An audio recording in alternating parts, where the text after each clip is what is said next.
Welcome to Diplomatic Channel. I am Amarachi Ubani. This week we have a special interview. My colleague Inni Thompson speaks to the Nigerian Ambassador to the United States, Ambassador Adebowale Adefuye, on the impact of the recent Ebola-Free status of the Nigerian public in the U.S. and the ceasefire deal brokered between the federal government and Boko Haram, as well as other issues. This is one interview you do not want to miss. But first, here are other stories we have our eyes on the program.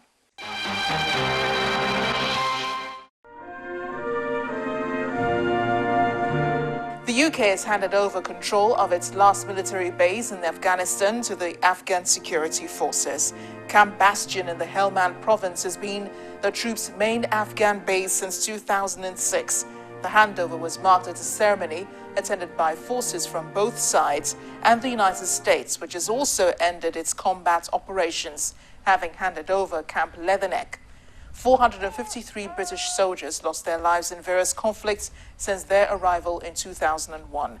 The number is much higher on the part of the United States, which has lost 2,349 military personnel in Afghanistan.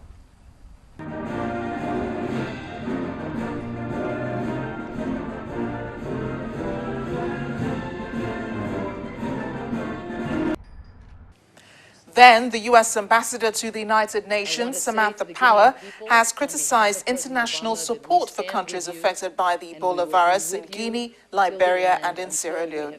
Ms. Power has been on a visit to all three countries, arriving in Guinea on Sunday. She told the press as she boarded the plane that the international response to Ebola needs to be taken to a wholly different scale than it is right now. The number of those who've died from contracting the virus has been growing and drawing closer to a threatening 5,000. Finally, Tunisians made history on Sunday participating in parliamentary polls, the first under a new constitution passed in January this year. The moderate Islamist Ennahda party has been the favorite to win, though its main challenger is the liberal Nida Tunes. Prime Minister Mehdi Jamar said as he cast his vote on Sunday that the whole world is watching Tunisia today.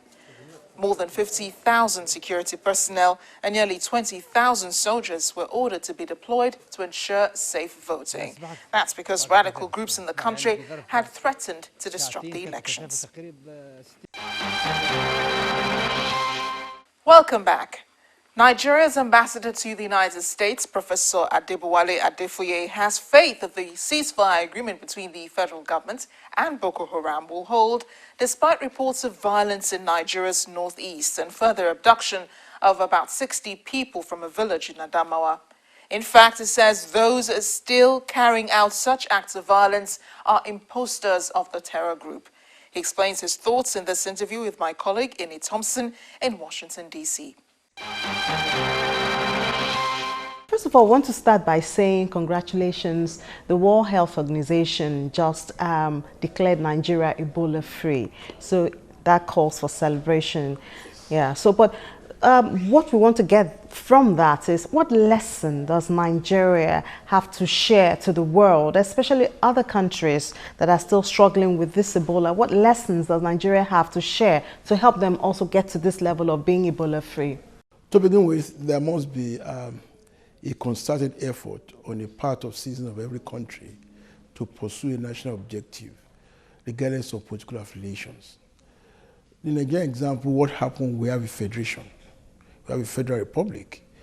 The first incident of Ebola contact was in Lagos State. And then Lagos State is being controlled by a party that is in opposition to the federal government. But then you now have the Federal Minister of Health now working, in consultation with the Lagos State government, and did a very marvelous job, which means that when there's a national objective, political differences are set aside. And then we are very lucky that the state in which Ebola victims first appeared is one of the best organized states in the country, with good media outreach, a governor that's very efficient in his work, and then you also have a Minister of Health who is first class, professionally qualified, exceedingly competent, and is very much in touch with the situation with health matters all over the world. So we had a combination of two very, very highly qualified and competent people driving the process. And by the time we had another incident in Port Harcourt, Rivers State, you also have a very efficient governor there. And so they were able to mobilize the general public, the civil service, and all those involved. And Nigeria was able to trace every person affected or who was in danger of being affected by Ebola. And the quarantine services worked very well.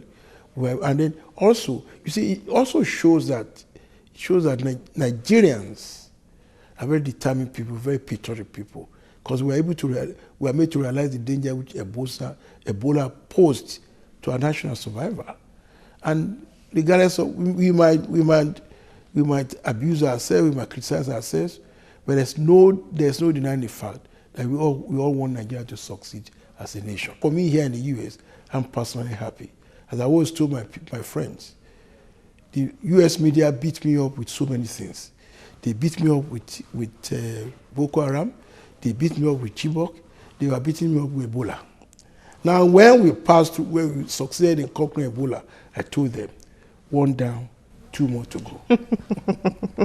Okay, but I mean, Ebola is still in the air. The world is still struggling with the problem. And if one country is struggling with it, then another country also has the potential of, getting an incident or a case. So what's Nigeria doing, especially with countries like Guinea, Liberia, that are really deep into this problem? What's Nigeria doing to help them? Let me tell you one thing. We are, all these three countries you mentioned, they are all ECOWAS countries.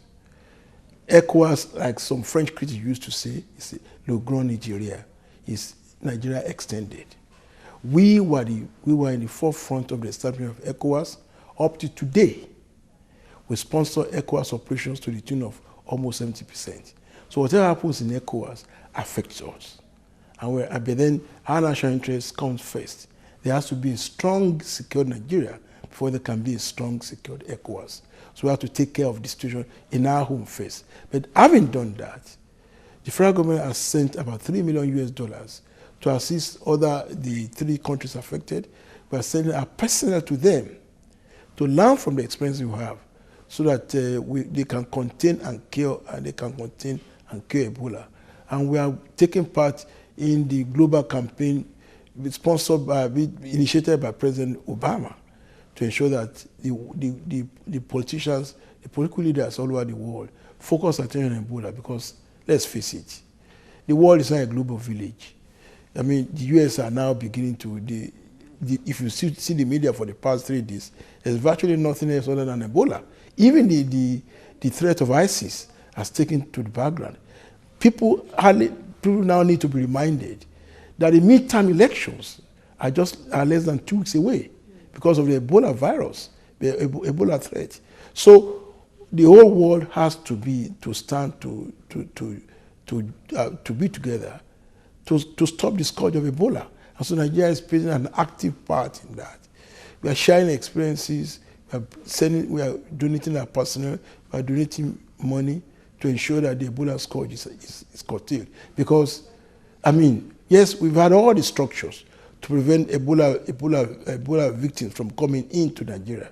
We have both the land and the air and their seaports. People are now checked before they come in. And we are very vigilant people. This one thing, Nigerians, I'm so impressed by the way we've dealt with Ebola. Up to the common man on the street is very willing to cooperate with the government to make sure that Ebola doesn't spread around the country. And so we do know that. But in spite of that, we know the human factor. One slip somewhere, and we find one Ebola variant can come in. So we are trying to make sure that the best approach to stopping Ebola is to stop it at the source, in Guinea, in Liberia, and Sierra Leone. And that's what the federal government is considering its efforts to do now. The initial amount we have donated is about 3 million, but we are thinking of donating more. And then we're going to share experience from our Minister of Health and then the Lagos State government to make sure that Ebola does not get into Nigeria. But the important thing, the most important thing, is to make sure that we make all efforts to stop Ebola at its source. That's in those 3 countries. Okay. And that's what we are doing.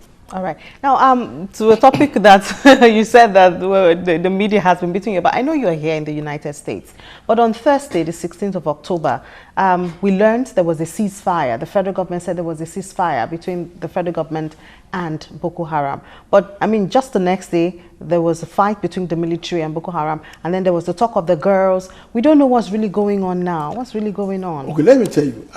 Negotiating with insurgents is a very difficult and complicated process. And yes, the federal government delegation to negotiate with Boko Haram is being led by a highly competent and trusted aide of Mr. President, Ambassador Adefuye, Mr. President, Principal Secretary to Mr. President. And so you cannot have, in terms of whether he has the blessing of the president or not, that's certain question. And he's a very competent fellow. Also, he's from that part of the country, so he knows these people very well. But as he said, I'm trying to talk to him, we're exchanging views. As he said, the initial prop for these negotiations was from the government of Chad, to whom the Boko Haram people contacted, and after checking the bona fides of those who are making contact, they contacted the federal government, and the federal government and the president asked Adefuye to go in there to negotiate. As far as it's concerned, the principal thing which he said we cannot be controversial is that, which is very clear, it's commonsensical, that for any negotiation to continue, there must be a cessation of hostilities. That was agreed upon. But then people say Boko Haram, so there are some attacks from Boko Haram people 1 or 2 days later. People tend, and because of that, some people have been trying to doubt the authenticity of the claims of Nigeria. But people tend to forget that Boko Haram is not an organized, formalized structure. It's a jumble of all kinds of people, miscreants, lawbreakers, criminals, some who are taking advantage of the existence of Boko Haram to perpetrate atrocities. So there is no evidence. Boko Haram is not a formalized structure in which, because there was some of their people met with Nigerian government officials and we all ceased hostilities. You can't be too sure of the bona fides of those who are carrying out the attack. So it's not that simple. When you have a set of insurgents like this, they break into groups and counter groups and subgroups and the rest of it. And so the very fact that Adefuye is negotiating with some people doesn't mean that all elements of Boko Haram will stop fighting. But we hope that as time goes on, the message we get to these people, at least those are original Boko Haram, that their leadership is now engaged in negotiation with the government, and they will stop fighting, and they'll be able to deal with substantive issues, such as the release of our girls, and then the issue of a permanent ceasefire of hostilities between Nigerian government and Boko Haram. Okay, but what's the position now? Because we learned they were saying the talks are on, it's going to continue next week. The girls are supposed to be released before the week runs out, you know? All kinds of people say all kinds of things. But as far as I'm concerned, Adefuye is still negotiating with the Boko Haram people this week, and we're hoping for better results. But one major thing about it, one major thing on the table, is the release of the girls, and then a permanent ceasefire of hostilities from Boko Haram ourselves. The Nigerian government has always said that we are taking a multiple approach to solving the Boko Haram issue. First, there's the issue of enforcement, stopping them militarily. And then at the same time, because some of these issues why Boko Haram is existing have to do with complaints, some of which are not, and some of which you cannot dismiss totally. But I want to add that some of these things that Boko Haram people complain of were elements of misgovernance, bad governance, corruption, ineffectiveness